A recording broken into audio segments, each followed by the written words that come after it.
PG वालियां ने test वगैरह किए, कहते 3 ब्लॉकिंग है भी आपके वॉल वगैरह पैणगे।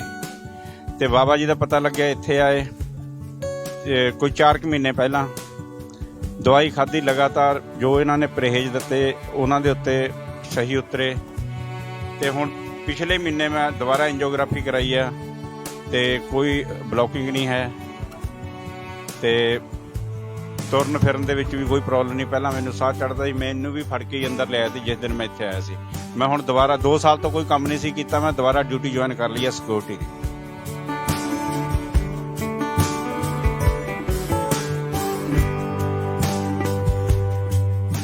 सवाल नहीं आता कि डॉक्टर है पढ़िया लिखिया किते चंगी दवाई दिंदा होगा, वैद किहड़ा इन्ने पढ़े लिखे हुंदे ने कि मैं इत्थे क्यों आ।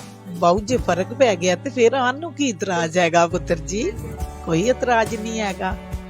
ते जे हुण सानू 2 महीने हो गए ने, असीं चलन फिरन जोगे हो गए आ, कोई हत्थ च तकलीफ नहीं हैगी, पैरां च नहीं हैगी, ते फिर आना ते पैना ही है दवाई लैण पुत्र जी।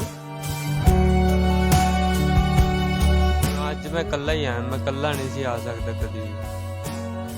इन्ना फर्क पै गया कि तुसीं इकल्ले आ गए। हाँ, ਪਹਿਲਾਂ ਕਿਸੇ ਦਾ ਸਹਾਰਾ ਲੈ ਕੇ सहारा लेके आंदे, हत्थ फड़ के मैनू चलाना पैंदा ਸੀ। हुण मैं कल्ला आ जांदा। मेरे को एक ऐसे पेशेंट पैरालिसिस के 2-3 ऐसे केस थे ही होए है। एक लेडी था मेरे को मतलब एक्यूट अटैक ਦੇ ਵਿੱਚ पेशेंट ਨੂੰ ਫੇਤ ਹੁੰਦਾ, ਉਹਨੇ एक्यूट ਦੇ ਵਿੱਚ ਮੈਨੂੰ ਬੁਲਾ ਲਿਆ। ਡਾਕਟਰ ਸਾਹਿਬ ਮੈਂ ਗਿਆ ਉਹਨਾਂ ਦੇ ਘਰ ਤੇ, ਲੇਡੀ ਵਿਚਾਰੀ ਨਾ ਆਪਣਾ ਚੇਅਰ ਦੇ ਉੱਤੇ ਵਿਚਾਰੀ ਦਾ ਗਰਦਨ ਵੀ ਲਟਕੀ ਵੀ, ਬਾਂਹ ਵੀ ਲੱਤ ਇਦਾਂ ਪਈ ਹੋਈ ਸੀ, ਮੂੰਹ ਚ ਰਾਲਾਂ ਵਗਦੀਆਂ ਪੀਆਂ ਜਾਂਦੀਆਂ। ਤੁਸੀਂ ਮੰਨਦੇ ਨੇ ਵੀ ਜਿਹੜੀ ਮੈਂ ਪਹਿਲੀ ਪੁੜੀ ਬਣਾ ਕੇ ਦਿੱਤੀ, ਮੈਂ ਉਸ ਤੋਂ ਬਾਅਦ ਸੈਕੰਡ ਉਦੋਂ 2:30 ਵਜੇ ਦੁਬਾਰਾ ਆ ਕੇ ਦੇਣੀ ਸੀ। ਉਹ ਪਹਿਲੀ 2:30-3 ਵਜੇ ਵਾਪਸ ਗਿਆ, ਉਹ ਲੇਡੀ ਬਿਲਕੁਲ ਦੋਨੋਂ ਹੋ ਕੇ ਬੈਠੀ ਹੋਈ। ਬਰਗਰ ਪੀਜੇ ਟੇਬਲਾਂ ਤੇ ਲੱਗੇ ਹੁੰਦੇ ਆ, ਸੈਲਫੀਆਂ ਪਾਉਂਦੇ ਆ, ਨਾਲ ਬੱਚੇ ਬੈਠੇ ਹੁੰਦੇ ਆ, ਉਹ ਖੁਸ਼ ਹੁੰਦੇ ਆ। ਉਹਨਾਂ ਨੂੰ ਇਹ ਨਹੀਂ ਪਤਾ ਲੱਗ ਰਿਹਾ ਵੀ ਆਉਣ ਵਾਲੇ ਸਮੇਂ ਦੇ ਵਿੱਚ ਅਸੀਂ ਆਪਣੇ ਬੱਚਿਆਂ ਨੂੰ ਬਿਮਾਰੀਆਂ 'ਚ ਪਾ ਰਹੇ ਹਾਂ, ਹਨਾ। ਜੰਕ ਫੂਡ, ਫਾਸਟ ਫੂਡ, ਜਿਹੜੀ ਕਰੀਮ ਪਾ ਰਹੇ ਆ ਉਹ 30 ਰੁਪਏ ਕਿਲੋ ਦੀ ਕਰੀਮ ਹੈ, 70 ਰੁਪਏ ਕਿਲੋ। ਪੰਜਾਬ ਦੇ ਵਿੱਚ ਦੁੱਧ ਨਹੀਂ ਪਿਓਰ ਮਿਲ ਰਿਹਾ, 30 ਰੁਪਏ ਕਿਲੋ ਦੀ ਕਰੀਮ ਆ ਜਿਹੜੀ ਆਪਾਂ ਫਾਸਟ ਫੂਡ, ਜੰਕ ਫੂਡ, ਹਰ ਗੋਲ ਗੱਪੇ ਵਾਲੇ ਤੇ ਹਰ ਚਮਚਾ 2-2 ਚਮਚ ਪਾ ਦਿੰਦੇ। ਉਹ 6-6 ਘੰਟੇ ਸਾਡੇ ਪੇਟ 'ਚ ਹਜਮ ਨਹੀਂ ਹੁੰਦੀ, ਜਿਹੜੀ ਅਸੀਂ ਆਪਣੇ ਬੱਚਿਆਂ ਨੂੰ ਜ਼ਹਿਰ ਖਵਾ ਰਹੇ ਹਾਂ। ਵੀਕ ਨਿਊਜ਼ ਪੰਜਾਬੀ ਦੇਖ ਰਹੇ तमाम ਦਰਸ਼ਕਾਂ ਦਾ ਸਵਾਗਤ ਹੈ। ਮੈਂ ਵਿਸ਼ਾਲੀ ਸ਼ਰਮਾ। ਜਿਵੇਂ ਕਿ ਤੁਹਾਨੂੰ ਪਤਾ ਹੈ ਕਿ ਪਹਿਲਾਂ ਜਿਹੜੇ ਸਮਾਂ ਸੀਗਾ, ਉਸ ਸਮੇਂ ਵੈਦਾਂ ਕੋਲ ਲੋਕ ਜਾਂਦੇ ਸੀ ਬਜਾਏ ਕਿ ਡਾਕਟਰਾਂ ਦੇ। ਉਸ ਟਾਈਮ ਕੋਈ ਡਾਕਟਰ ਨਹੀਂ ਸੀ ਹੁੰਦਾ, ਸਿਰਫ ਵੈਦ ਹੁੰਦੇ ਸੀ ਜਿਨ੍ਹਾਂ ਕੋਲੋਂ ਇਲਾਜ ਕਰਾਇਆ ਜਾਂਦਾ ਸੀ ਬਿਮਾਰੀਆਂ ਦਾ। ਪਰ ਜਿਵੇਂ ਜਿਵੇਂ ਦੌਰ ਬਦਲਦਾ ਗਿਆ, ਪੜ੍ਹਾਈਆਂ ਹੁੰਦੀਆਂ ਗਈਆਂ, ਉਵੇਂ ਹੀ ਡਾਕਟਰ ਆਉਂਦੇ ਰਹੇ ਤੇ ਡਾਕਟਰਾਂ ਕੋਲ ਜਾ ਕੇ ਲੋਕੀ ਇਲਾਜ ਕਰਾਉਂਦੇ ਰਹੇ। ਪਰ ਅੱਜ ਅਸੀਂ ਤੁਹਾਨੂੰ ਅਜਿਹੇ ਵੈਦ ਕੋਲ ਲੈ ਕੇ ਆਏ ਹਾਂ ਜਿਨ੍ਹਾਂ ਦਾ ਨਾਮ ਹੈ HS ਬਾਵਾ ਜੀ। HS ਬਾਵਾ ਜੀ ਕਾਫੀ ਮੰਨੇ ਹੋਏ ਨੇ ਲੁਧਿਆਣੇ ਦੇ ਵਿੱਚ। ਸਵਾਲ ਮੇਰੇ ਮਨ ਦੇ ਵਿੱਚ ਬਹੁਤ ਨੇ ਕਿ ਐਸਾ ਕੀ ਜਾਦੂ ਦੀ ਪੁੜੀਆ ਦੇ ਦਿੰਦੇ ਨੇ ਕਿ ਲੋਕੀ ਠੀਕ ਹੋ ਜਾਂਦੇ ਨੇ, ਮੁੜ ਕੇ ਦੁਬਾਰਾ ਡਾਕਟਰਾਂ ਕੋਲ ਨਹੀਂ ਜਾਂਦੇ। ਸੋ ਇੱਥੇ ਅਸੀਂ ਇਹਨਾਂ ਦੇ ਪੇਸ਼ੈਂਟਸ ਨਾਲ ਗੱਲਬਾਤ ਕਰਦੇ ਹਾਂ ਕਿ ਕੀ ਉਹਨਾਂ ਨੂੰ ਬਿਮਾਰੀਆਂ ਸੀ ਤੇ ਕੀ ਰੋਗ ਉਹਨਾਂ ਦੇ ਠੀਕ ਹੋਏ। ਆਓ ਮਿਲਾ ਦਿੰਦੇ ਹਾਂ ਤੁਹਾਨੂੰ ਉਹਨਾਂ ਦੇ ਨਾਲ। ਸਤਿ ਸ਼੍ਰੀ ਅਕਾਲ ਬਾਬਾ ਜੀ। ਸਤਿ ਸ਼੍ਰੀ ਅਕਾਲ। ਕੀ ਤਕਲੀਫ, ਕੀ ਬਿਮਾਰੀ ਸੀ? ਮੇਰੀ ਲੱਕ ਦੀ ਹੀ ਪੀੜ ਹੁੰਦੀ ਸੀ, ਲੱਕ ਦੀ, ਤੇ ਡਾਕਟਰਾਂ ਦੇ ਆਪਰੇਸ਼ਨ ਕਰਾਉਣਾ ਪੈਣਾ ਤੈਨੂੰ। ਮਣਕਣੇ ਜਿਹੜੇ ਇਹਦੇ ਮਣਕਣੇ ਤੇਰੇ ਗਾਂਵਸ਼ਾਂ ਹੋਏ ਹਿੱਲੇ। ਤੇ ਕਿੰਨੀ ਦੇਰ ਹੋ ਗਈ ਇੱਥੇ ਆਂਦਿਆਂ ਨੂੰ? ਮੈਨੂੰ ਮਹੀਨਾ ਕੁ ਹੋ ਗਿਆ। ਇਸ ਤੋਂ ਪਹਿਲਾਂ ਅੰਗਰੇਜ਼ੀ ਦਵਾਈਆਂ ਕਿੰਨੀਆਂ ਕੁ ਲਈਆਂ? ਬਹੁਤ ਜ਼ਿਆਦੀਆਂ ਖਾਧੀਆਂ ਸੀ। ਬਹੁਤ ਜ਼ਿਆਦਾ। ਹਾਂਜੀ ਹਾਂਜੀ। ਕਿੰਨੀ ਦੇਰ ਲਈਆਂ? ਹੁਣ 4-5-6 ਸਾਲ ਹੀ ਹੋ ਗਏ ਸੀਗੇ। ਫਰਕ ਨਹੀਂ ਪਿਆ? ਨਾ ਕੋਈ ਫਰਕ ਨਹੀਂ ਪਿਆ। ਤੇ ਇੱਥੇ ਮਹੀਨੇ ਚ ਆ ਕੇ ਫਰਕ ਪਿਆ? ਹਾਂ, ਇੱਥੇ ਫਰਕ ਪਿਆ ਜੀ। ਕਿੱਥੋਂ ਆਏ ਹੋ ਬਾਬਾ ਜੀ? ਅੰਮ੍ਰਿਤਸਰ ਤੋਂ। ਅੰਮ੍ਰਿਤਸਰ ਤੋਂ ਲੁਧਿਆਣੇ ਆਏ ਹੋ ਤੁਸੀਂ? ਹਾਂਜੀ ਹਾਂਜੀ ਹਾਂਜੀ। ਉਹਦੇ ਚ ਐ ਨਹੀਂ ਹੁੰਦਾ ਕਿ ਉੱਥੇ ਕਰਾ ਲਈਏ, ਕੀ ਐਡੀ ਦੂਰ ਜਾਣਾ? ਨਹੀਂ, ਉੱਥੇ ਮੈਂ ਬਹੁਤ ਡਾਕਟਰਾਂ ਕੋਲ ਵੇਖ ਲਿਆ ਸੀ, ਮੈਨੂੰ ਕਿਤੋਂ ਆਰਾਮ ਨਹੀਂ ਸੀ ਆਉਂਦਾ। ਇਹ ਮੈਂ ਫੇਸਬੁੱਕ ਤੇ ਵੇਖਿਆ ਸੀ ਤੇ ਮੈਂ ਇਹਨਾਂ ਕੋ ਆਇਆ ਤੇ ਇਹਨਾਂ ਕੋ ਮੈਨੂੰ ਆਰਾਮ ਆਇਆ। ਮਹੀਨਾ ਹੋਇਆ ਦਵਾਈ ਖਾਂਦਿਆਂ ਨੂੰ। ਲੱਕ ਦੀ ਤਕਲੀਫ ਸੀ? ਲੱਕ ਦੀ, ਲੱਤਾਂ ਦੀ, ਮਤਲਬ ਪੈਰ ਸੌਂਦੇ ਆ, ਲੱਤਾਂ 'ਚ ਪੀੜਾਂ, ਚੋਲਿਆਂ ਦੀਆਂ ਪੀੜਾਂ, ਲੱਕ ਦੀਆਂ ਪੀੜਾਂ ਹੁੰਦੀਆਂ ਸੀ। ਇਹ ਜੀ ਕਿਹੜੀ ਕੁੱਟੀ ਦਿੱਤੀ ਇਹਨਾਂ ਨੇ ਜਿਹੜੇ ਤੁਸੀਂ ਠੀਕ ਹੋ ਗਏ ਮਹੀਨੇ ਦੇ ਵਿੱਚ? ਇਹ ਤਾਂ ਦੇਸੀ ਦਵਾਈ ਦਿੱਤੀ ਕਿ ਆਯੁਰਵੈਦਿਕ। ਆਯੁਰਵੈਦਿਕ। ਸੋ ਗੱਲਬਾਤ ਕਰਦੇ ਆ ਅੱਗੇ। ਸਤਿ ਸ਼੍ਰੀ ਅਕਾਲ। ਸਤਿ ਸ਼੍ਰੀ ਅਕਾਲ ਜੀ। ਕੀ ਪ੍ਰੋਬਲਮ ਕੀ ਸੀ? ਮੇਰੀ ਇੱਕ ਸਾਈਡ ਘੱਟ ਚੱਲਦੀ ਸੀਗੀ, ਐਕਸੀਡੈਂਟ ਹੋਇਆ ਸੀਗਾ ਮੇਰਾ। ਤੇ ਹੁਣ ਠੀਕ ਹੈ? ਕਿੱਥੋਂ ਆਏ ਹੋ? ਮੈਂ ਡਿਸਟ੍ਰਿਕਟ ਹੁਸ਼ਿਆਰਪੁਰ ਤੋਂ ਆਇਆ। ਡਿਸਟ੍ਰਿਕਟ ਹੁਸ਼ਿਆਰਪੁਰ ਤੋਂ ਲੁਧਿਆਣੇ ਆਏ ਹੋ ਤੇ ਹੁਣ ਪਹਿਲਾਂ ਅੰਗਰੇਜ਼ੀ ਦਵਾਈਆਂ ਖਾਧੀਆਂ? ਬਹੁਤ ਜ਼ਿਆਦਾ। ਬਹੁਤ ਜ਼ਿਆਦਾ। ਫਰਕ ਨਹੀਂ ਪਿਆ, ਦਵਾਈ ਖਾਣੀ ਬੰਦ ਕਰਤੀ ਸੀਗੀ। ਹੁਣ ਫਰਕ ਪੈਣਾ ਸ਼ੁਰੂ ਹੋ ਗਿਆ? ਹਾਂ, ਫਰਕ ਪੈਣਾ ਸ਼ੁਰੂ ਹੋ ਗਿਆ। ਕਿੰਨੀ ਕੁ ਦੇਰ ਦੀ ਇੱਥੇ ਦਵਾਈ ਰਹਿ ਗਈ? 2 ਮਹੀਨੇ ਹੋ ਗਏ ਮੈਨੂੰ ਅੱਜ। ਜ਼ਿਆਦਾ ਖਰਚਾ ਤਾਂ ਨਹੀਂ ਹੈਗਾ? ਨਹੀਂ ਨਹੀਂ, ਕੋਈ ਖਰਚਾ ਨਹੀਂ। ਸਤਿ ਸ਼੍ਰੀ ਅਕਾਲ ਮਾਤਾ ਜੀ। ਸਤਿ ਸ੍ਰੀ ਅਕਾਲ ਬੇਟੇ। ਕੀ ਸਿਹਤ ਹੁਣ ਠੀਕ ਹੈ? ਹਾਂਜੀ ਪੁੱਤਰ ਜੀ ਠੀਕ ਹੈ। ਕੀ ਦਿੱਕਤ ਕਿੱਥੇ ਸੀ? ਮੈਨੂੰ ਸ਼ੂਗਰ ਸੀ, ਮੇਰੇ ਜੋੜਾਂ 'ਚ ਦਰਦ ਰਹਿੰਦੀ ਸੀ ਹਰ ਟਾਈਮ। ਫਿਰ ਫੇਸਬੁੱਕ ਇੱਕ ਦਿਨ ਚਲਾਉਂਦੇ ਪਏ ਸੀ, ਦੇਖਿਆ ਤੇ ਇਹਨਾਂ ਦਾ ਮੈਂ ਫਿਰ ਫੋਨ ਕੀਤਾ। ਕਹਿੰਦੇ ਨੇ ਤੁਸੀਂ ਸੋਮਵਾਰ ਕੀਤਾ ਸੀ, ਕਹਿੰਦੇ ਨੇ ਬੁੱਧਵਾਰ ਤੁਸੀਂ ਆ ਜਾਣਾ। ਮੈਂ ਕਿਹਾ ਵੀ ਕਿੰਨਾ ਕੁ ਖਰਚਾ ਹੋ ਜਾਊਗਾ? ਆਂਦੇ ਨੇ ਕਰ ਲਾਂਗੇ ਜਿੱਦਾਂ ਤੁਸੀਂ ਕਹੋਗੇ। ਫਿਰ ਕੋਈ ਜੇ ਦੇ ਦਿਓ ਤਾਂ ਵੀ ਲੈ ਲੈਂਦੇ ਨੇ, ਨਾ ਦਿਓ ਤੇ ਤਾਂ ਵੀ ਦਵਾਈ ਦੇ ਦਿੰਦੇ। ਮਤਲਬ ਜ਼ਿਆਦਾ ਖਰਚਾ ਨਹੀਂ? ਨਹੀਂ ਨਹੀਂ, ਕਦੀ ਉਹਨਾਂ ਤੰਗ ਹੀ ਨਹੀਂ ਕੀਤਾ ਸਾਨੂੰ, ਨਾ ਬਿਲਕੁਲ। ਕਿੱਥੋਂ ਆਏ ਹੋ? ਅਸੀਂ ਜਲੰਧਰ ਬਾਈਪਾਸ ਤੋਂ ਮੈਂ ਆਈ। ਹਾਂਜੀ। ਤੇ ਅੰਗਰੇਜ਼ੀ ਦਵਾਈ ਕਿੰਨੀ ਕੁ ਦੇਰ ਖਾਧੀ? ਅੰਗਰੇਜ਼ੀ ਨੂੰ 15 ਸਾਲ ਹੋ ਗਏ ਨੇ ਪੁੱਤਰ ਖਾਂਦਿਆਂ। ਹੁਣ ਨਹੀਂ? ਹੁਣ ਕਦੀ ਦੂਜੇ ਚੌਥੇ ਦਿਨ ਇੱਕ ਖੁਰਾਕ ਲੈ ਲਈ, ਵੀ ਜ਼ਿਆਦਾ ਜੇ ਦਰਦਾਂ ਹੁੰਦੀਆਂ ਨੇ ਤੇ ਖੁਰਾਕ ਇੱਕ ਲੈ ਲਈ, ਨਹੀਂ ਤਾਂ ਕੋਈ ਜ਼ਰੂਰਤ ਹੀ ਨਹੀਂ ਪੈਂਦੀ। ਮਨ ਦੇ ਵਿੱਚ ਸਵਾਲ ਨਹੀਂ ਆਉਂਦਾ ਕਿ ਡਾਕਟਰ ਹੈ, ਪੜ੍ਹਿਆ ਲਿਖਿਆ, ਕਿਤੇ ਚੰਗੀ ਦਵਾਈ ਦਿੰਦਾ ਹੋਊਗਾ। ਵੈਦ ਕਿਹੜਾ ਇੰਨੇ ਪੜ੍ਹੇ ਲਿਖੇ ਹੁੰਦੇ ਨੇ ਕਿ ਮੈਂ ਇੱਥੇ ਕਿਉਂ ਆਵਾਂ? ਬਹੁਤ ਜੇ ਫਰਕ ਪੈ ਗਿਆ ਤੇ ਫਿਰ ਆਉਣ ਨੂੰ ਕੀ ਇਤਰਾਜ਼ ਹੈਗਾ ਪੁੱਤਰ ਜੀ? ਕੋਈ ਇਤਰਾਜ਼ ਨਹੀਂ ਹੈਗਾ। ਤੇ ਜੇ ਹੁਣ ਸਾਨੂੰ 2 ਮਹੀਨੇ ਹੋ ਗਏ ਨੇ, ਅਸੀਂ ਚੱਲਣ ਫਿਰਨ ਜੋਗੇ ਹੋ ਗਏ ਆ, ਕੋਈ ਹੱਥ 'ਚ ਤਕਲੀਫ ਨਹੀਂ ਹੈਗੀ, ਪੈਰਾਂ 'ਚ ਨਹੀਂ ਹੈਗੀ, ਤੇ ਫਿਰ ਆਣਾ ਤੇ ਪੈਣਾ ਹੀ ਆ ਦਵਾਈ ਲੈਣ ਪੁੱਤਰ ਜੀ। ਸਤਿ ਸ਼੍ਰੀ ਅਕਾਲ। ਕਿੱਥੋਂ ਆਏ ਹੋ ਤੁਸੀਂ? ਫਿਰੋਜ਼ਪੁਰ ਤੋਂ ਆਇਆ। ਫਿਰੋਜ਼ਪੁਰ ਤੋਂ ਆਏ ਹੋ ਲੁਧਿਆਣੇ। ਕੀ ਦਿੱਕਤ ਕੀ ਹੈ, ਤਕਲੀਫ ਕੀ ਹੈ? ਸ਼ੂਗਰ ਦੀ ਪ੍ਰੋਬਲਮ ਸੀ। ਪਹਿਲਾਂ ਕਿੱਥੋਂ ਦਵਾਈ ਲੈਂਦੇ ਸੀ? ਪਹਿਲਾਂ ਸ਼ਹਿਰੋਂ ਲੈਂਦਾ ਸੀ। ਅੰਗਰੇਜ਼ੀ? ਹਾਂ। ਤੇ ਹੁਣ ਇੱਥੇ ਕਿੰਨੀ ਦੇਰ ਤੋਂ ਆ ਰਹੇ ਹੋ? ਇੱਥੇ 3 ਮਹੀਨੇ ਹੋ ਗਏ ਮੈਨੂੰ। ਫਰਕ ਪਿਆ? ਫਰਕ ਪਿਆ ਮੈਨੂੰ, ਬਹੁਤ ਜ਼ਿਆਦਾ ਫਰਕ ਪਿਆ। ਵੀਕਨੈਸ ਬਹੁਤ ਜ਼ਿਆਦਾ ਆ ਗਈ ਸੀ ਮੇਰੇ ਸਰੀਰ 'ਚ। ਹੁਣ ਠੀਕ ਹੈ? ਹੁਣ ਠੀਕ ਹੈ। ਹੁਣ ਅੱਜ ਮੈਂ ਇਕੱਲਾ ਹੀ ਆਇਆ, ਮੈਂ ਇਕੱਲਾ ਨਹੀਂ ਸੀ ਆ ਸਕਦਾ ਕਦੀ ਵੀ। ਇੰਨਾ ਫਰਕ ਪੈ ਗਿਆ ਕਿ ਤੁਸੀਂ ਇਕੱਲੇ ਆ ਗਏ? ਹਾਂ, ਪਹਿਲਾਂ ਕਿਸੇ ਦਾ ਸਹਾਰਾ ਲੈ ਕੇ ਆਉਂਦੇ? ਸਹਾਰਾ ਲੈ ਕੇ ਆਂਦੇ ਸੀ, ਹੱਥ ਫੜ ਕੇ ਮੈਨੂੰ ਚਲਾਉਣਾ ਪੈਂਦਾ ਸੀ। ਹੁਣ ਮੈਂ ਇਕੱਲਾ ਆ ਜਾਂਦਾ। 3 ਮਹੀਨਿਆਂ ਦੇ ਵਿੱਚ ਇੰਨਾ ਫਰਕ ਕਿ ਤੁਸੀਂ ਆਪ ਤੁਰਨ ਫਿਰਨ ਲੱਗ ਪਏ ਹੋ, ਕਿੱਥੇ ਤੁਹਾਨੂੰ ਸਹਾਰੇ ਦੀ ਲੋੜ ਪੈਂਦੀ ਸੀ। ਸੋ ਸਤਿ ਸ਼੍ਰੀ ਅਕਾਲ ਬਾਬਾ ਜੀ। ਸਤਿ ਸ੍ਰੀ ਅਕਾਲ ਜੀ। ਸਤਿ ਸ੍ਰੀ ਅਕਾਲ ਬੇਟਾ। ਪਹਿਲਾਂ ਤਾਂ ਮੈਨੂੰ ਇਹ ਦੱਸੋ ਕਿੱਥੋਂ ਆਏ ਹੋ ਤੁਸੀਂ? ਮੈਂ ਚੰਡੀਗੜ੍ਹ ਤੋਂ ਜੀ। ਚੰਡੀਗੜ੍ਹ ਤੋਂ ਲੁਧਿਆਣੇ ਆਏ ਹੋ। ਉੱਥੇ ਡਾਕਟਰਾਂ ਦੀ ਘਾਟ ਪੈ ਗਈ ਸੀ? ਉੱਥੇ ਇਸ ਤਰ੍ਹਾਂ ਸੀਗਾ ਭਾਈ, 16 ਦੇ ਹਸਪਤਾਲ 'ਚ ਸੀ, ਉਹਨਾਂ ਨੇ ਪੀਜੀਆਈ ਭੇਜਤਾ ਤੇ ਵਾਲਿਆਂ ਨੇ ਟੈਸਟ ਵਗੈਰਾ ਕੀਤੇ, ਕਹਿੰਦੇ 3 ਬਲੋਕਿੰਗ ਹੈ ਵੀ ਆਪ ਦੇ ਵੋਲ ਵਗੈਰਾ ਪੈਣਗੇ। ਤੋ ਕੁਛ ਇਸ ਤਰ੍ਹਾਂ ਦੀ ਪ੍ਰੋਬਲਮ ਸੀ, ਚਲੋ ਅਸੀਂ ਪੈਸਾ ਨਹੀਂ ਅਰੇਂਜ ਕਰ ਸਕੇ ਤੇ ਉੱਥੋਂ ਛੁੱਟੀ ਲੈ ਲਈ ਵਿਦਆਊਟ ਅੰਗੇਜਡ ਮੈਡੀਕਲ ਐਡਵਾਈਸ। ਤੇ ਬਾਬਾ ਜੀ ਦਾ ਪਤਾ ਲੱਗਿਆ, ਇੱਥੇ ਆਏ ਤੇ ਕੋਈ 4 ਕੁ ਮਹੀਨੇ ਪਹਿਲਾਂ ਦਵਾਈ ਖਾਧੀ ਲਗਾਤਾਰ, ਜੋ ਇਹਨਾਂ ਨੇ ਪਰਹੇਜ਼ ਦਿੱਤੇ ਉਹਨਾਂ ਦੇ ਉੱਤੇ ਸਹੀ ਉਤਰੇ। ਤੇ ਹੁਣ ਪਿਛਲੇ ਮਹੀਨੇ ਮੈਂ ਦੁਬਾਰਾ ਐਂਜੀਓਗ੍ਰਾਫੀ ਕਰਾਈ ਆ ਤੇ ਕੋਈ ਬਲੋਕਿੰਗ ਨਹੀਂ ਹੈ ਤੇ ਤੁਰਨ ਫਿਰਨ ਦੇ ਵਿੱਚ ਵੀ ਕੋਈ ਪ੍ਰੋਬਲਮ ਨਹੀਂ। ਪਹਿਲਾਂ ਮੈਨੂੰ ਸਾਹ ਚੜ੍ਹਦਾ ਸੀ, ਮੈਨੂੰ ਵੀ ਫੜ ਕੇ ਹੀ ਅੰਦਰ ਲਿਆਇਆ ਸੀ ਜਿਸ ਦਿਨ ਮੈਂ ਇੱਥੇ ਆਇਆ ਸੀ। ਮੈਂ ਹੁਣ ਦੁਬਾਰਾ 2 ਸਾਲ ਤੋਂ ਕੋਈ ਕੰਮ ਨਹੀਂ ਸੀ ਕੀਤਾ, ਮੈਂ ਦੁਬਾਰਾ ਡਿਊਟੀ ਜੁਆਇਨ ਕਰ ਲਈ ਹੈ ਸਿਕਿਉਰਿਟੀ ਦੀ। ਅੱਛਾ, ਪਹਿਲਾਂ ਤੁਹਾਨੂੰ ਡਾਕਟਰਾਂ ਨੇ ਕਹਿਤਾ ਸੀ ਕਿ ਬਹੁਤ ਮਹਿੰਗਾ ਇਲਾਜ ਹੈ, ਆਪਰੇਸ਼ਨ ਹੋਣਾ। ਹੁਣ ਕੋਈ ਆਪਰੇਸ਼ਨ ਤਾਂ ਨਹੀਂ ਹੋਇਆ? ਕੋਈ ਆਪਰੇਸ਼ਨ ਨਹੀਂ ਹੋਇਆ ਜੀ, ਕੋਈ ਜ਼ਿਆਦਾ ਪੈਸੇ ਨਹੀਂ ਲੱਗੇ। ਬਸ ਸਿਰਫ ਬਾਬਾ ਸਾਹਿਬ ਨੇ ਇੱਕੋ ਗੱਲ ਕਹੀ ਤੀ ਵੀ 60% ਇਲਾਜ ਤੁਹਾਡਾ ਪਰਹੇਜ਼ ਦੇ ਵਿੱਚ ਆ, 40% ਇਲਾਜ ਆ ਉਹ ਸਾਡੀ ਦਵਾਈ ਦੇ ਵਿੱਚ। ਫਰਕ ਨਜ਼ਰ ਆ ਰਿਹਾ? ਪੂਰਾ ਫਰਕ ਆ ਜੀ, ਫਰਕ ਆ ਜੀ, ਪੂਰਾ ਫਰਕ ਆ। ਮੈਂ ਤਾਂ ਪਿਛਲੇ ਮਹੀਨੇ ਆ ਕੇ ਧੰਨਵਾਦ ਕਰਕੇ ਗਿਆ ਸੀ। ਮੈਂ ਇੱਥੇ ਸਾਰੇ ਪੇਸ਼ੈਂਟਾਂ ਨੂੰ ਲੱਡੂ ਵੰਡ ਕੇ ਗਿਆ ਸੀ ਜਦੋਂ ਮੇਰੀ ਐਂਜੀਓਗ੍ਰਾਫੀ ਕਲੀਅਰ ਹੋ ਗਈ। ਪਹਿਲਾਂ ਬਲੌਕੇਜ ਸੀ, ਇਹਨਾਂ ਦੀ ਦਵਾਈ ਤੋਂ ਬਾਅਦ ਐਂਜੀਓਗ੍ਰਾਫੀ ਕਲੀਅਰ ਹੋ ਗਈ। ਕਿੰਨੀ ਦੇਰ ਤੋਂ ਦਵਾਈ ਲੈ ਰਹੇ ਹੋ? ਦਵਾਈ ਮੈਂ ਕੋਈ 4-4.5 ਮਹੀਨੇ ਤੇ ਲੈ ਰਿਹਾ, ਪਰ ਹੁਣ ਮੈਂ ਦਵਾਈ ਰੋਜ਼ ਲਗਾਤਾਰ ਨਹੀਂ ਲੈਂਦਾ। ਅੱਜ ਵੀ ਥੋੜ੍ਹੀ ਉਹ ਲੈ ਕੇ ਚੱਲਿਆ, ਬਸ ਉਹ ਦੂਸਰੇ ਤੀਸਰੇ ਦਿਨ ਇੱਕ ਕਾੜਾ ਪੀਣਾ ਜਿੱਦਾਂ ਇਹਨਾਂ ਨੇ ਦੱਸਿਆ ਜੀ। ਸੋ ਵਾਕਈ ਕਿਤੇ ਨਾ ਕਿਤੇ ਕਮਾਲ ਨਜ਼ਰ ਆ ਰਿਹਾ ਕਿ ਇੰਨੀ ਛੇਤੀ ਬਲੌਕੇਜ ਖਤਮ ਹੋਣਾ, ਕਿੱਥੇ ਆਪਰੇਸ਼ਨ ਹੋਣਾ ਤੇ ਕਿੱਥੇ ਆਯੁਰਵੈਦਿਕ ਦਵਾਈਆਂ ਦੇ ਨਾਲ ਫਰਕ ਪੈਣਾ। ਸੋ ਹੋਰ ਇੱਕ ਪੇਸ਼ੈਂਟ ਨਾਲ ਗੱਲ ਕਰਦੇ ਹਾਂ ਕਿ ਉਹਨਾਂ ਨੂੰ ਕੀ ਤਕਲੀਫ ਸੀ। ਸਤਿ ਸ਼੍ਰੀ ਅਕਾਲ। ਸਤਿ ਸ੍ਰੀ ਅਕਾਲ। ਕੀ ਪ੍ਰੋਬਲਮ ਕੀ ਸੀ? ਪੈਰਾਂ 'ਚ ਜਲਨ ਹੁੰਦੀ, ਬਹੁਤ ਸਵੈਲਿੰਗ ਹੁੰਦੀ। ਸਵੈਲਿੰਗ ਹੁੰਦੀ ਸੀ? ਹਾਂਜੀ, ਜਲਨ ਵੀ ਹੁੰਦੀ। ਕਾਰਨ ਉਹਦਾ? ਸੇਕ ਨਿਕਲਦਾ ਸੀ ਪੈਰਾਂ 'ਚੋਂ ਬਹੁਤ ਜ਼ਿਆਦਾ, ਔਰ ਦਰਦ ਵੀ ਹੁੰਦੇ ਸੀ। ਫਿਰ ਹੁਣ ਤੁਸੀਂ ਦਵਾਈ ਲੈ ਰਹੇ ਹੋ? ਬਿਲਕੁਲ ਜੀ। ਕਿੰਨੀ ਕੁ ਦੇਰ? ਅਜੇ ਹਫਤਾ ਹੀ ਹੋਇਆ, 10 ਦਿਨ ਹੀ। ਫਰਕ ਨਜ਼ਰ ਆ ਰਿਹਾ? ਸੈਕਿੰਡ ਟਾਈਮ ਹੀ ਆਇਆ, ਫਰਕ ਲੱਗਾ ਤੇ ਆਇਆ ਦੁਬਾਰਾ ਨੂਰਮਹਿਲ ਤੋਂ। ਨੂਰਮਹਿਲ ਤੋਂ ਆਏ ਹੋ ਤੁਸੀਂ? ਹਾਂਜੀ ਹਾਂਜੀ ਹਾਂਜੀ, ਕਿਹਨੇ ਦੱਸਿਆ ਸੀ ਤੁਹਾਨੂੰ? ਮੈਂ YouTube ਤੋਂ ਹੀ ਦੇਖਿਆ ਸੀ। ਹਾਂ, ਔਰ ਫਰਕ ਲੱਗਾ ਮੈਨੂੰ। ਸਤਿ ਸ਼੍ਰੀ ਅਕਾਲ ਮਾਤਾ ਜੀ। ਸਤਿ ਸ੍ਰੀ ਅਕਾਲ ਜੀ। ਕੀ ਪ੍ਰੋਬਲਮ ਕੀ ਹੈ ਮਾਤਾ ਜੀ? ਦੀ ਬਲੋਕੇਜ ਆ, ਮੇਰੇ ਦੋ ਨਾੜਾਂ ਬਲੋਕੇਜ ਆ ਜੀ।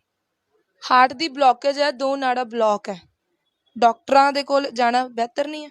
ਬਹੁਤ ਗਏ ਆ ਡਾਕਟਰਾਂ ਕੋਲ, ਸੈੱਟ ਹੀ ਨਹੀਂ ਸੀ ਆ ਰਿਹਾ ਜੀ। ਇੱਥੇ ਆ ਕੇ ਜਾਣੀ ਜਿਹੜਾ ਮੈਨੂੰ ਆਪ ਨੂੰ ਫੀਲ ਹੋਇਆ, ਜਾਣੀ ਬਹੁਤ ਵਧੀਆ ਲੱਗਿਆ ਵੀ ਠੀਕ ਹੋਊਗੀ, ਵਿਸ਼ਵਾਸ ਹੋਇਆ ਜਾਣੀ ਵੀ ਠੀਕ ਹੋ ਜੂ। ਪਹਿਲਾਂ ਤਾਂ ਜਾਣੀ ਮੈਂ ਦਵਾਈ ਲੈ ਲੈਣੀ, ਜਿੰਨੇ ਚੱਕਰ ਉਹਦਾ ਅਸਰ ਰਹਿਣਾ ਮੈਂ ਆਪਦਾ ਕੰਮ ਕਰ ਲੈਣਾ। ਜੇ ਇਦੋਂ ਬਾਅਦ ਫਿਰ ਮੈਨੂੰ ਬਹੁਤ ਥਕਾਵਟ ਹੁੰਦੀ, ਦਰਦ ਉੱਠ ਖੜਦਾ ਸੀ, ਫਿਰ ਮੈਂ ਪੈ ਜਾਂਦੀ ਸੀ ਬਸ। ਉਹ ਗੱਲਾਂ ਨਹੀਂ ਹੁੰਦੀਆਂ ਜਾਣੀ। ਸਾਹ ਚੜਦਾ ਸੀ? ਸਾਹ ਵੀ ਚੜਦਾ, ਦਰਦ ਵੀ ਹੁੰਦਾ ਛਾਤੀ ਤੇ ਜੀ। ਤੇ ਹੁਣ ਸਾਹ ਨਹੀਂ ਚੜਦਾ? ਨਹੀਂ ਜੀ, ਸਾਹ ਨਹੀਂ ਚੜਦਾ। ਐਕਟੀਵਿਟੀ ਕਰਦੇ ਹੋ ਕੋਈ, ਤੁਰਦੇ ਫਿਰਦੇ ਹੋ? ਹਾਂਜੀ, ਸੈਰ ਕਰਦੇ, ਸਾਰਾ ਕੰਮ ਵੀ ਆਪਦਾ ਆਪ ਕਰਦੇ ਆ ਜੀ। ਕੋਈ ਦਿੱਕਤ ਪਰੇਸ਼ਾਨੀ ਨਹੀਂ? ਨਹੀਂ ਜੀ, ਕੋਈ ਨਹੀਂ। ਕਿੱਥੋਂ ਆਏ ਹੋ? ਰੰਗੀਆਂ ਤੋਂ ਆਏ ਹਾਂ। ਕਿੱਥੋਂ? ਡੇਲੋਂ ਕੋਲੇ ਰੰਗੀ। ਡੇਲੋਂ ਕੋਲੋਂ ਆਏ ਹੋ। ਤੇ ਫਰਕ ਕਿੰਨੀ ਦੇਰ ਚ ਪੈ ਗਿਆ? ਮੈਨੂੰ 2 ਮਹੀਨੇ ਹੋਇਆ ਜੀ ਦਵਾਈ ਲੈਂਦੀ ਨੂੰ, ਬਹੁਤ ਫਰਕ ਪਿਆ ਜੀ। ਹੁਣ ਅੰਗਰੇਜ਼ੀ ਦਵਾਈਆਂ ਲੈਣ ਨੂੰ ਜੀ ਨਹੀਂ ਕਰ ਰਿਹਾ, ਜਾਣੀ ਸੈੱਟ ਦੀ ਗਈ ਮੈਨੂੰ। फर्क पैना ही जरूरी है, ताही बंदा आंदा। नमस्ते। नमस्कार है। कहाँ से आए हो आप? मैं आई हूँ बस्ती जिला से, गोरखपुर। गोरखपुर से आए हो आप? यहाँ पे मेरे दोनों लड़के रहते हैं। मैं 2 साल से बहुत दवा कराई लेकिन ठीक नहीं हुआ। तो मेरे दोनों लड़के यहाँ पे लेके आए, आज 4 महीना से यहाँ पे दवा कराए डॉक्टर से, कोई फर्क नहीं पड़ा। तो एक दिन मेरा बेटा बैठा था, पूछा कोई से, तो मेरा बेटा बड़ा छोटा सिलाई करते हैं, तो कोई बताया क्यों यार वैदिक दवा मिलती है वहाँ से कराइए। तो कहीं की रोज खुला रहता है, तो कहीं ठीक है। तो एक दिन मेरा बड़ा बेटा लेके आया यहाँ पे, जांच उच लेके तो देखे, तो दवाई दिए। तो मैंने अब नहीं, मैंने 1 हफ्ता 15 दिन का दवा दिए नहीं, तो मैंने आके कहा कि ठीक नहीं, कहीं की धीरे धीरे ठीक होगा। मैं डॉक्टर का दवा रोज खाती थी, दोनों जून खाती थी, लेकिन अब फर्क बहुत पड़ गया है। अब मैं तीसरिया चौथिया खा लेती हूँ दवा। जब ज़्यादा घुटने में, हाथ गोड़ में दर्द होता है, सूजन आता है, तब मैं दवा खाती हूँ, नहीं दवा खाती हूँ। और काम सब खा पानी सब करती हूँ, अब कोई दिक्कत मुझे नहीं है, अब बहुत फायदा है मुझे। प्रॉब्लम घुटनों की थी सिर्फ? घुटनों के, हाथ से मैंने सारा जितना देही में जोड़ है, इतना बहुत दर्द, सब दिन सूज आता था। जोड़ ਤੁਹਾਡੇ ਜਿਹੜੇ ਸਰੀਰ ਦੇ ਸੀ ਉਹ ਦੁਖਦੇ ਸੀ ਤੇ ਸੁੱਜ ਜਾਂਦੇ ਸੀ, ਹੁਣ ਨਹੀਂ ਕੋਈ? नहीं, और बहुत दवा हुआ, कोई फायदा नहीं। तो यहाँ पे जब से मैं 1 महीना दवा खाई नहीं, लेकिन दूसरा महीना लगा है, अब मेरा बहुत फायदा है, मैं सब काम कर लेती हूँ। नहीं तो मुझे एक महीना पकड़ के उठाता था, बैठाता था, मैं उठ बैठ नहीं पाती थी। लेकिन अब खाना है, कपड़ा लत्ता बच्चों को सब धोती हूँ, झाड़ू पोछा सब करती, मुझे कोई दिक्कत अब नहीं है। ਹੁਣ आप आए हो? इकल्ले आए हो आप? नहीं, मेरा बड़ा बेटा भी आया है लेके, वो आते हैं लेके मुझे बराबर दवा कराने, वो दवा करा रहे हैं, सब काम मैं कर लेती हूँ अब। ਸਤਿ ਸ਼੍ਰੀ ਅਕਾਲ। ਸਤਿ ਸ਼੍ਰੀ ਅਕਾਲ ਜੀ। ਕਿੱਥੋਂ ਆਏ ਹੋ ਤੁਸੀਂ? ਫਗਵਾੜੇ ਤੋਂ। ਫਗਵਾੜੇ ਤੋਂ ਲੁਧਿਆਣੇ ਆਏ ਹੋ। ਕੀ ਪ੍ਰੋਬਲਮ, ਦਿੱਕਤ ਕਿੱਥੇ ਆ ਰਹੀ? ਮੈਨੂੰ ਸ਼ੂਗਰ ਬਹੁਤ ਜ਼ਿਆਦਾ ਸੀ, ਮੋਟਾਪਾ ਬਹੁਤ ਜ਼ਿਆਦਾ ਹੋ ਗਿਆ ਸੀ। ਡਾਕਟਰ ਕਹਿੰਦੇ ਸੀ ਜੇ ਤੁਸੀਂ ਮੋਟਾਪਾ ਘੱਟ ਨਹੀਂ ਕੀਤਾ, ਤੁਹਾਡਾ ਦਿਲ ਜਿਹੜਾ ਸੁੰਗੜਨ ਲੱਗ ਪੈਣਾ। ਕੀ ਕਹੋ ਜਣਾ? ਦਿਲ ਸੁੰਗੜਨ ਲੱਗ ਪੈਣਾ, ਪ੍ਰੋਬਲਮ ਜ਼ਿਆਦਾ ਵੱਧ ਜਾਣੀ ਆ।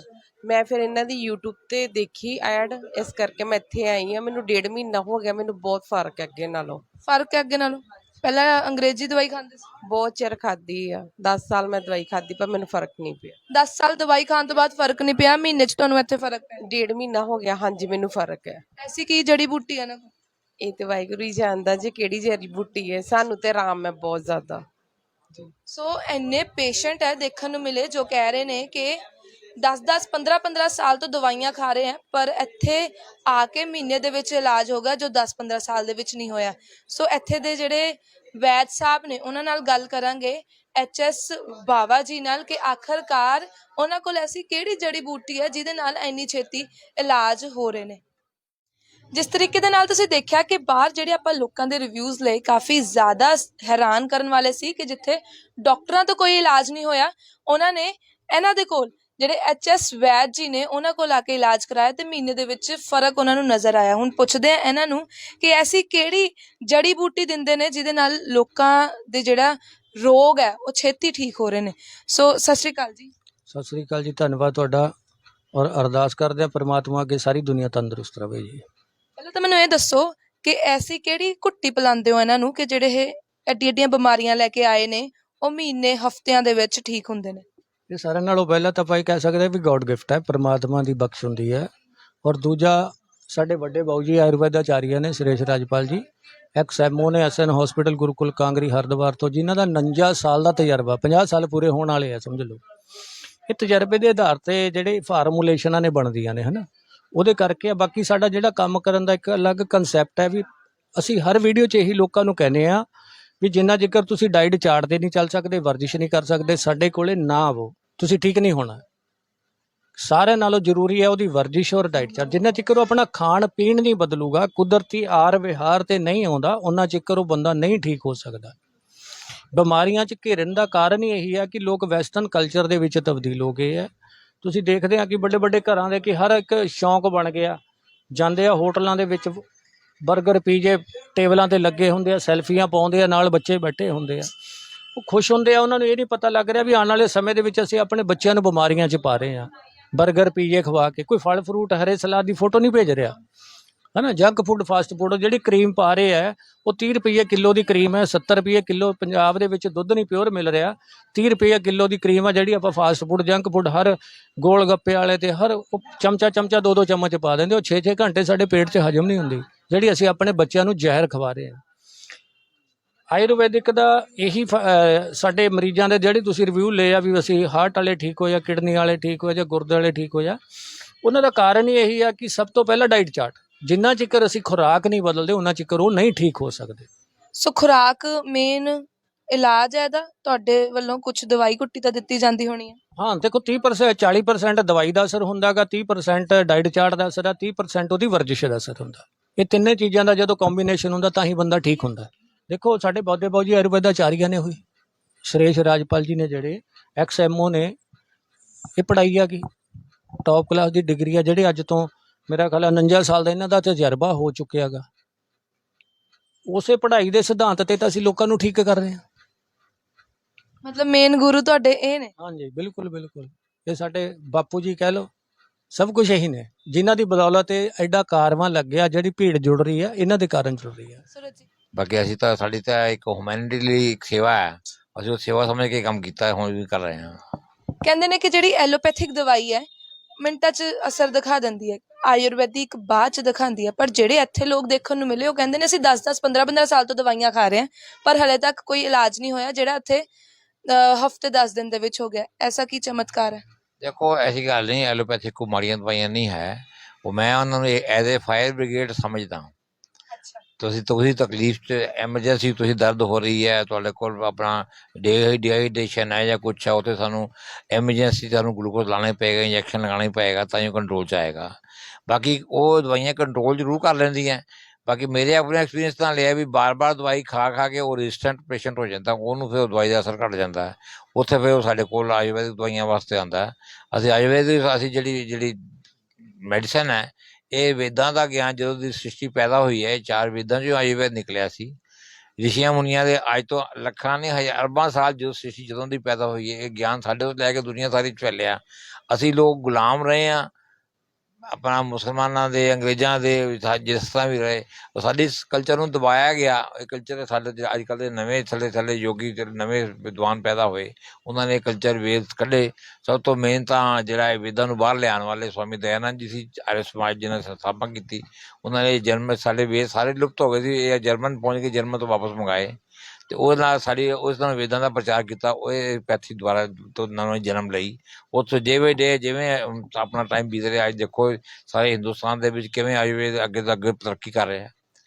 ਮੋਦੀ ਜੀ ਨੇ ਤਾਂ ਆਯੁਸ਼ ਮੰਤਰਾਲਾ ਹੀ ਖੋਲ੍ਹ ਦਿੱਤਾ, ਹੈਗੇ ਇਸ ਵਿੱਚ। ਹਾਂ, ਬੜੀਆਂ ਸਾਰੀਆਂ ਇਹੋ ਜਿਹੀਆਂ ਬਿਮਾਰੀਆਂ ਨੇ ਜਿਨ੍ਹਾਂ ਦਾ ਇਲਾਜ ਜੇਕਰ ਦੇਖੀਏ ਤਾਂ ਵੱਡੇ ਵੱਡੇ ਹਸਪਤਾਲਾਂ ਦੇ ਵਿੱਚ ਹੁੰਦਾ, ਚਾਹੇ ਉਹ ਹਾਰਟ ਦੀ ਪ੍ਰੋਬਲਮ ਹੈ, ਸ਼ੂਗਰ, ਡਾਇਬਟੀਜ਼, ਕੁਛ ਵੀ ਕਹਿ ਲਓ ਤੁਸੀਂ। ਬੇਔਲਾਦ ਜਿਹੜਾ ਆ ਉਹ ਅੱਜ ਦਾ ਜਿਹੜਾ ਪ੍ਰੋਬਲਮ ਹੈ ਉਹ ਬਹੁਤ ਜ਼ਿਆਦਾ ਲੋਕੀ ਫੇਸ ਕਰਦੇ ਨੇ।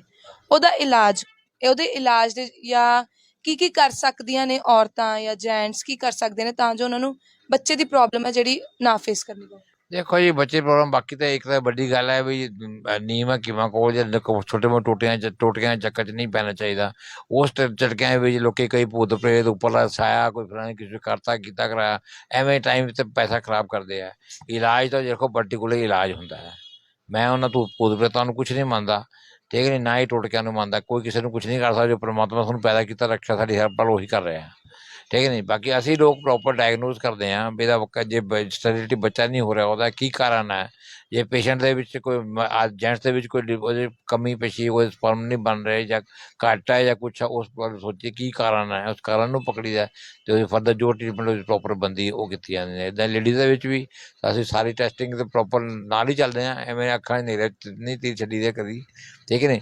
ਪ੍ਰੋਬਲਮ ਇਹ ਦੇਖੀਦਾ ਵੀ ਹਾਂ ਉਹਦੇ ਆਪਣਾ ਉਹਦੇ ਓਵਾ ਅੰਡਰ ਬਣ ਰਹੇ ਆ ਜਾਂ ਯੂਟਰਸ ਦੇ ਵਿੱਚ ਕੋਈ ਪ੍ਰੋਬਲਮ ਤਾਂ ਹੈ ਨਹੀਂ, ਕਈਆਂ ਯੂਟਰਸ ਹੀ ਨਹੀਂ ਹੁੰਦੇ ਅਤੇ ਐਵੇਂ ਦਵਾਈਆਂ ਖਵਾਈ ਜਾਓ ਕੀ ਫਾਇਦਾ। ਜਾਂ ਉਹਨੂੰ ਕੋਈ ਅੰਦਰ ਇਨਫਲੇਮੇਸ਼ਨ ਹੈ ਜਾਂ ਕੋਈ ਅੰਦਰ ਕੋਈ ਫਾਈਬਰਾਇਡ ਹੈ ਕੁਛ, ਉਹ ਸਭ ਟ੍ਰੀਟਮੈਂਟ ਕਰਨ ਤੋਂ ਬਾਅਦ ਇਲਾਜ ਕੀਤਾ ਜਾਂਦਾ। ਸਕੈਨ ਵਗੈਰਾ ਕਰਵਾਉਂਦੇ ਹੋ ਤੁਸੀਂ? ਹਾਂ ਬਿਲਕੁਲ ਜੀ, ਸਕੈਨ ਕਰਾਈਦਾ ਅਸੀਂ। ਉਹਦੀ ਓਵੂਲੇਸ਼ਨ ਸਟੱਡੀ ਕਰਵਾਈ ਦੀ ਹੈ, ਉਹਦੇ ਅੰਦਰ ਓਵਾ ਬਣ ਰਿਹਾ, ਓਵਾ ਦਾ ਸਾਈਜ਼ ਕੀ ਹੈ ਅਤੇ ਪ੍ਰੋਪਰ ਉਸ ਹਿਸਾਬ ਨਾਲ ਉਹ ਜੋ ਵੀ ਹੈ ਅਸੀਂ ਬੱਚੇ ਦੀ ਕੰਸੈਪਸ਼ਨ ਹੋਣ ਤੋਂ ਬਾਅਦ ਫਿਰ ਅਸੀਂ ਗਾਇਨੇਕੋਲੋਜਿਸਟ ਕੋਲ ਭੇਜ ਦਿੰਦੇ ਹਾਂ। ਹੁਣ ਅੱਗੋਂ ਉਹਨਾਂ ਦਾ ਕੰਮ ਹੈ, ਬੱਚਾ ਤੁਸੀਂ ਪੈਦਾ ਕਰਨਾ, ਅਸੀਂ ਬੱਚਾ ਤੁਹਾਡੇ ਆਪਣਾ ਅੰਦਰ ਜੋ ਵੀ ਹੈ ਬੱਚਾ ਤੁਹਾਡੀ ਸ਼ੁਰੂਆਤ ਹੋ ਗਈ ਹੈ। ਹਾਂ ਤਾਂ ਕਿਤੇ ਨਾ ਕਿਤੇ ਕਹਿ ਸਕਦੇ ਹਾਂ ਕਿ ਸਾਰੀਆਂ ਚੀਜ਼ਾਂ ਆਯੁਰਵੈਦਿਕ ਢੰਗ ਨਾਲ ਕਰਦੇ ਹੋ ਕਿ ਕਿਤੇ ਨਾ ਕਿਤੇ ਥੋੜਾ ਬਹੁਤਾ ਐਲੋਪੈਥਿਕ ਯੂਜ਼ ਕਰਦੇ ਹੋ? ਨਹੀਂ, ਸਾਡੀ ਗ੍ਰੈਜੂਏਸ਼ਨ ਦੋਨਾਂ 'ਚ ਹੀ ਹੈਗੀ, ਅਸੀਂ ਦੋਨਾਂ 'ਚ ਹੀ ਪੜ੍ਹੇ ਹੋਏ ਹਾਂ। ਅਜੇ ਦੱਸਿਆ ਨਾ ਵੀ ਜਿੱਥੇ ਫਾਇਰ ਬ੍ਰਿਗੇਡ ਦੀ ਲੋੜ ਆ ਉੱਥੇ ਸਾਨੂੰ ਅਸੀਂ ਅੰਗਰੇਜ਼ੀ ਦਵਾਈਆਂ ਦਿੰਦੇ ਹਾਂ, ਠੀਕ ਹੈ ਨਹੀਂ। ਬਾਕੀ ਜਿੱਥੇ ਸਾਡੇ ਕੋਲ ਜਿੱਦਾਂ ਹੁਣ ਕੋਈ ਲੀਵਰ ਦਾ ਪੇਸ਼ੈਂਟ ਆ ਗਿਆ ਜਾਂ ਕੋਈ ਸਾਡੇ ਕੋਲ ਕਿਡਨੀ ਪੇਸ਼ੈਂਟ ਹੈ ਜਾਂ ਜੁਆਇੰਟਸ ਪੇਨ ਦਾ ਪੇਸ਼ੈਂਟ ਆਇਆ, ਪੈਰਾਲਾਈਸਿਸ ਅਟੈਕ ਹੋ ਗਿਆ, ਸਾਰੇ ਇਲਾਜ ਕਰਦੇ ਹਾਂ। ਜਿੰਨੇ ਕੁਛ ਵੀ ਆ ਉਹਨਾਂ ਵਿੱਚ ਜਿਹੜੇ ਕਲੋਨਿਕ ਵਿੱਚ ਆਯੁਰਵੈਦਿਕ ਹੀ ਕਈ ਜਗ੍ਹਾ 'ਤੇ ਐਜ਼ ਏ ਮਿਰੇਕਲ ਹੀ ਕੰਮ ਕਰਦੇ ਹੈ ਕਿ ਨਹੀਂ। ਸਾਡੇ ਕੋਲ ਇੱਕ ਐਸੇ ਪੇਸ਼ੈਂਟ ਪੈਰਾਲਾਈਸਿਸ ਦੇ 2-3 ਐਸੇ ਕੇਸ ਸਹੀ ਹੋਏ ਹੈ। ਇੱਕ ਲੇਡੀ ਤਾਂ ਮੇਰੇ ਕੋਲ ਮਤਲਬ ਐਕਿਊਟ ਅਟੈਕ ਦੇ ਵਿੱਚ ਇੱਕ ਪੇਸ਼ੈਂਟ ਨੂੰ ਫੇਥ ਹੁੰਦਾ, ਉਹਨੇ ਐਕਿਊਟ ਦੇ ਵਿੱਚ ਹੀ ਮੈਨੂੰ ਬੁਲਾ ਲਿਆ। ਡਾਕਟਰ ਸਾਹਿਬ ਮੈਂ ਗਿਆ ਉਹਨਾਂ ਦੇ ਘਰ 'ਤੇ, ਲੇਡੀ ਵਿਚਾਰੀ ਨਾ ਆਪਣਾ ਚੇਅਰ ਦੇ ਉੱਤੇ ਵਿਚਾਰੀ ਦਾ ਗਰਦਨ ਵੀ ਲਟਕੀ ਵੀ, ਬਾਂਹ ਵੀ ਲੱਤ ਇੱਦਾਂ ਪਈ ਹੋਈ ਸੀ, ਮੂੰਹ 'ਚ ਰਾਲਾਂ ਵਗਦੀਆਂ ਪਈਆਂ ਜਾਂਦੀਆਂ। ਤੁਸੀਂ ਮੰਨਦੇ ਨੇ ਵੀ ਜਿਹੜੀ ਮੈਂ ਪਹਿਲੀ ਪੁੜੀ ਬਣਾ ਕੇ ਦਿੱਤੀ, ਮੈਂ ਉਸ ਤੋਂ ਬਾਅਦ ਸੈਕਿੰਡ ਉਦੋਂ 2:30-3 ਵਜੇ ਦੁਬਾਰਾ ਆ ਕੇ ਦੇਣੀ ਸੀ। ਉਹ ਪਹਿਲੀ 2:30-3 ਵਜੇ ਵਾਪਸ ਗਿਆ, ਉਹ ਲੇਡੀ ਬਿਲਕੁਲ ਨੋਰਮਲ ਹੋ ਕੇ ਬੈਠੀ ਹੋਈ। ਚਮਤਕਾਰ ਹੀ ਹੈ ਫਿਰ ਇਹ ਪਰਮਾਤਮਾ ਦੀ ਦੇਣ ਹੈ। ਉਹਨੂੰ ਮੈਂ ਇੱਕੋ ਚੀਜ਼ ਇਹੀ ਕਹੀ ਉਸ ਲੇਡੀ ਨੂੰ, ਮੈਂ ਕੀ ਤੇਰੇ ਕੋਲ ਲੈ ਲਵਾਂ, ਤੂੰ ਮੈਂ ਦੇ ਕੇ ਦੇਂਗੀ, ਪਰ ਤੇਰੇ ਕੋਲ ਮੈਂ ਸਾਰਾ ਕੁਝ ਖੜ ਚਲਿਆ। ਇਹ ਅਸਲੀ ਸਾਨੂੰ ਬਹੁਤ ਦਿਲੀ ਖੁਸ਼ੀ ਹੋਈ ਉਸ ਲੇਡੀ ਠੀਕ ਕਰਕੇ। ਬਿਮਾਰੀ ਤੇ ਜਿਹੜਾ ਇਲਾਜ ਹੈ ਗਰੰਟਡ ਹੈ? ਗਰੰਟੀ ਕਦੇ ਨਹੀਂ ਦਿੱਤੀ ਜਾ ਸਕਦੀ, ਉਹ ਪਰਮਾਤਮਾ ਦੀ ਕਿਰਪਾ। ਗਰੰਟੀ ਰਾਸ਼ੀ ਰੱਬ ਵੀ ਤੁਹਾਨੂੰ ਨਹੀਂ ਦਿੰਦਾ, ਕਰਮ ਕਰੇ ਕਰਮਾਂ ਦਾ ਫਲ ਤੁਹਾਨੂੰ ਮਿਲਣਾ। ਸਾਡੀ ਪਰਸੈਂਟੇਜ ਹੁੰਦੀ ਤਾਂ ਪੇਸ਼ੈਂਟ ਤੇ ਮਰੀਜ਼ ਇੱਕ ਵਿਸ਼ਵਾਸ ਰਿਸ਼ਤਾ ਚੱਲਦਾ। ਜਿਵੇਂ ਬੱਚਾ ਆਪਣੇ ਬਾਪ ਕੋਲ ਹੱਥ ਫੜ ਕੇ ਚੱਲਦਾ ਵੀ ਮੈਨੂੰ ਬਾਪ ਮੇਰੀ ਸਹੀ ਮੰਜ਼ਿਲ ਤੋਂ ਪਹੁੰਚਾ ਦੇਗਾ, ਇੱਦਾਂ ਹੀ ਜਿਹੜਾ ਮਰੀਜ਼ ਜਿਹੜਾ ਸ਼ਰਧਾ ਨਾਲ ਸਾਡੇ ਕੋਲ ਆਉਂਦਾ ਉਹਦਾ ਹੀ ਬੇੜਾ ਪਾਰ ਹੁੰਦਾ। ਬਾਕੀ ਜਿੱਦਾਂ ਅਸੀਂ ਬਿਲਕੁਲ ਨਹੀਂ, ਜਿੱਥੇ ਸਾਡੀ ਲਿਮਿਟ ਹੈ ਉਸ ਤੋਂ ਉੱਤੇ ਜੇ ਪ੍ਰੋਬਲਮ ਵਿਗੜਿਆ ਪੇਸ਼ੈਂਟ ਕੁਛ ਆ, ਉੱਥੇ ਸਾਡੇ ਹੱਥ ਖੜੇ ਆ ਵੀ ਇਹ ਸਾਡੇ ਕੋਲ ਵਾਸਤੇ ਨਹੀਂ ਹੈ। ਇਹ ਇਲਾਜ ਜ਼ਿਆਦਾ ਮਹਿੰਗਾ ਤਾਂ ਨਹੀਂ ਹੈਗਾ? ਮਹਿੰਗਾ ਦੇਖੋ ਅੱਜ ਕੱਲ੍ਹ ਦੀ ਮਹਿੰਗਾਈ ਦੇ ਹਿਸਾਬ ਨਾਲ ਜਿਹੜੀ ਚੀਜ਼ ਹੈ ਦੇਖੋ ਮਹਿੰਗਾ, ਕੋਸ਼ਿਸ਼ ਇਹ ਕਰੀਦਾ ਵੀ ਅਗਲੇ ਦੀ ਪੋਕਟ ਦੇ ਹਿਸਾਬ ਨਾਲ ਚੱਲੀਏ। ਬਾਕੀ ਕਈ ਚੀਜ਼ਾਂ ਵੀ ਸਾਨੂੰ ਸੋਨੇ ਦੇ ਹੀਰੇ ਦੇ ਕੁਛ ਪਾਣੇ ਪੈਂਦੇ ਆ, ਉੱਥੇ ਤਾਂ ਮਹਿੰਗਾ ਹੋਏਗਾ ਹੀ। ਸੋ ਜਿਸ ਤਰੀਕੇ ਦੇ ਨਾਲ ਅਸੀਂ ਗੱਲ ਕੀਤੀ HS ਵੈਦ ਜੀ ਹੋਣਾ ਨਾਲ ਤੇ ਸੁਰੇਸ਼ ਰਾਜਪਾਲ ਜੀ ਨਾਲ, ਤਾਂ ਉਹਨਾਂ ਦਾ ਕਹਿਣਾ ਹੈ ਕਿ ਆਯੁਰਵੈਦਿਕ ਤਰੀਕੇ ਦੇ ਨਾਲ ਉਹ ਇਲਾਜ ਕਰਦੇ ਨੇ, ਕੋਈ ਦਵਾਈਆਂ ਨਹੀਂ ਯੂਜ਼ ਕਰਦੇ। ਕਾਫੀ ਤੁਸੀਂ ਦੇਖਿਆ ਕਿ ਜਿਹੜੇ ਲੋਕ ਨੇ ਆਏ ਹੋਏ ਨੇ, ਕਾਫੀ ਬਿਮਾਰੀਆਂ ਦਾ ਇਲਾਜ ਵੀ ਹੋ ਚੁੱਕਿਆ ਆ। ਜੇਕਰ ਤੁਸੀਂ ਵੀ ਇਹਨਾਂ ਦੇ ਆਫਿਸ ਜਾਂ ਇਹਨਾਂ ਦੇ ਜਿਹੜਾ ਵੈਦਖਾਨਾ ਉੱਥੇ ਵਿਜ਼ਿਟ ਕਰਨਾ ਤਾਂ ਤੁਸੀਂ ਆ ਸਕਦੇ ਹੋ। ਵੀਰ ਪੈਲੇਸ ਦੇ ਕੋਲ ਇਹਨਾਂ ਦਾ ਐਡਰੈਸ ਹੈ, HS ਵੈਦ, HS ਬਾਬਾ ਜੀ, ਕਿਸੇ ਤੋਂ ਵੀ ਪੁੱਛ ਸਕਦੇ ਹੋ। ਤੁਹਾਨੂੰ ਤੁਸੀਂ ਇੱਥੇ ਆ ਕੇ ਆਪਣੀ ਬਿਮਾਰੀ ਦਾ ਇਲਾਜ ਕਰਵਾ ਸਕਦੇ ਹੋ। ਬਣੇ ਰਹੋ ਪੀਕ ਨਿਊਜ਼ ਪੰਜਾਬੀ ਦੇ ਨਾਲ। ਧੰਨਵਾਦ। ਸੋ ਹੁਣ ਅਸੀਂ ਗੱਲ ਕਰਾਂਗੇ ਵੈਦ HS ਬਾਬਾ ਜੀ ਨਾਲ। ਤੁਸੀਂ ਦੇਖ ਸਕਦੇ ਹੋ ਕਿਸ ਤਰੀਕੇ ਦੇ ਨਾਲ ਕਾੜਾ ਬਣਾ ਰਹੇ ਨੇ। ਸੋ ਬਾਬਾ ਜੀ ਪਹਿਲਾਂ ਮੈਨੂੰ ਇਹ ਦੱਸੋ ਕਿ ਕਾੜੇ ਦੇ ਵਿੱਚ ਕੀ ਕੀ ਹੈ? ਕਾੜੇ ਦੇ ਵਿੱਚ ਨੇ ਵਾਤ ਪਿੱਤ ਕਫ ਤ੍ਰਿਦੋਸ਼ ਕਾੜਾ, ਜਿਹਦੇ ਵਿੱਚ 25-26 ਤਰ੍ਹਾਂ ਦੀਆਂ ਚੀਜ਼ਾਂ ਪੈਂਦੀਆਂ ਨੇ। ਔਰ ਇਹ ਹਰ 14 ਦਿਨ ਬਾਅਦ ਅਸੀਂ ਮਰੀਜ਼ਾਂ ਨੂੰ ਬੁਲਾਉਂਦੇ ਆ। ਤੁਸੀਂ ਤਾਂ ਅਲੱਗ-ਅਲੱਗ ਇੰਟਰਵਿਊਆਂ ਕੀਤੀਆਂ ਹੋਣੀਆਂ ਮਰੀਜ਼ਾਂ ਦੇ, ਜਿਹੜੇ ਗਠੀਏ, ਸਾਹ ਦਮੇ ਦੇ, ਹਾਰਟ ਦੇ, ਜਿਹੜੇ ਮਰੀਜ਼ ਠੀਕ ਹੋ ਰਹੇ ਆ। ਔਰ ਇਸ ਕਾੜੇ ਦਾ ਵਿੱਚ ਬਹੁਤ ਵੱਡਾ ਯੋਗਦਾਨ ਆ, ਜਿਹੜਾ ਕਿ ਅਲੱਗ-ਅਲੱਗ ਵਾਤ ਪਿੱਤ ਕਫ ਦੀਆਂ 148 ਬਿਮਾਰੀਆਂ ਨੂੰ ਹੀ ਠੀਕ ਕਰਦਾ ਹੈ। ਮਤਲਬ ਕਿੰਨੀਆਂ ਸਾਰੀਆਂ ਬਿਮਾਰੀਆਂ ਦਾ ਇਲਾਜ ਸਿਰਫ ਇੱਕ ਕਾੜਾ? ਨਹੀਂ, ਕੱਲਾ ਕਾੜਾ ਨਹੀਂ ਕਹਿ ਸਕਦੇ, ਇਲਾਜ ਕਰਨ ਦੇ ਵਿੱਚ ਇਹਦਾ ਬਹੁਤ ਵੱਡਾ ਯੋਗਦਾਨ ਕਹਿ ਸਕਦੇ ਆ। ਕਿਉਂਕਿ ਤ੍ਰਿਦੋਸ਼ਾਂ ਨੂੰ ਖਤਮ ਕਰਦਾ, ਵਾਤ ਪਿੱਤ ਕਫ ਦੇ ਜਿਹੜੇ ਦੋਸ਼ ਹੁੰਦੇ ਉਹਨਾਂ ਨੂੰ ਖਤਮ ਕਰਦਾ ਇਹ। ਜਾਣੀ ਕਿ ਇੱਕ ਤਾਂ ਇਹਨੂੰ ਬਣਾਉਣ ਦੇ ਵਿੱਚ ਸਮਾਂ ਲੱਗਦਾ ਗਾ 1.5-2 ਘੰਟੇ, ਇਸ ਲਈ ਇਹਨਾਂ ਨੂੰ ਮਰੀਜ਼ਾਂ ਨੂੰ ਅਸੀਂ ਆਪ ਬਣਾ ਕੇ ਬੁਲਾਉਂਦੇ ਆ, ਨਾ ਕਿ ਮਰੀਜ਼ਾਂ ਨੂੰ ਨਹੀਂ ਦਿੱਤਾ ਜਾ ਸਕਦਾ। ਇਹ ਮਰੀਜ਼ਾਂ ਨੂੰ ਨਹੀਂ। ਐਸੀ ਕਿਹੜੀ ਸੰਜੀਵਨੀ ਬੂਟੀ ਪਾਉਂਦੇ ਹੋ ਉਹਦੇ 'ਚ? ਸੰਜੀਵਨੀ ਨਹੀਂ ਜੀ, ਕੁਦਰਤ ਦਾ ਜਿਹੜਾ ਆਯੁਰਵੈਦਿਕ 5000 ਸਾਲ ਪੁਰਾਣਾ ਚੱਲ ਰਿਹਾ ਹੈਗਾ। ਤੇ ਸਾਡੇ ਜਿਹੜੇ ਆਯੁਰਵੇਦਾਚਾਰੀਆ ਨੇ ਸੁਰੇਸ਼ ਰਾਜਪਾਲ, ਉਹਨਾਂ ਦੀ ਖੋਜ ਹੈ, ਰਿਸਰਚ ਹੈ। ਕਿੰਨੀਆਂ ਕੁ ਜੜੀਆਂ ਬੂਟੀਆਂ ਪੈਂਦੀਆਂ? ਇਹਦੇ ਵਿੱਚ 25-26 ਤਰ੍ਹਾਂ ਦੀਆਂ ਚੀਜ਼ਾਂ ਪੈਂਦੀਆਂ ਨੇ ਜੀ। ਇਸ ਤੋਂ ਇਲਾਵਾ ਵੀ ਦਵਾਈ ਦਿੰਦੇ ਹੋ? ਇਸ ਤੋਂ ਇਲਾਵਾ ਹਰ ਬਿਮਾਰੀ ਦਾ ਇਹਦੇ ਵਿੱਚ ਇਲਾਜ ਹੁੰਦਾ, ਪਰ ਕਾੜਾ, ਵਾਤ, ਪਿੱਤ, ਕਫ ਦੇ ਤਿੰਨਾਂ ਦੋਸ਼ਾਂ ਨੂੰ ਜਿਨ੍ਹਾਂ ਨੂੰ ਲੋੜ ਹੁੰਦੀ ਹੈ ਉਹਨਾਂ ਨੂੰ ਪਿਲਾਇਆ ਜਾਂਦਾ ਹੈ। ਹਰ ਇੱਕ ਪੇਸ਼ੈਂਟ ਨੂੰ ਨਹੀਂ ਇੱਕ ਪਿਲਾਉਂਦੇ? ਪੇਸ਼ੈਂਟ ਨੂੰ ਨਹੀਂ ਲੋੜ ਹੁੰਦੀ ਇਹਦੀ, ਜਿਹੜੇ ਜ਼ਰੂਰੀ ਹੁੰਦੇ ਉਹਨਾਂ ਨੂੰ ਪਿਲਾਇਆ ਜਾਊਗਾ।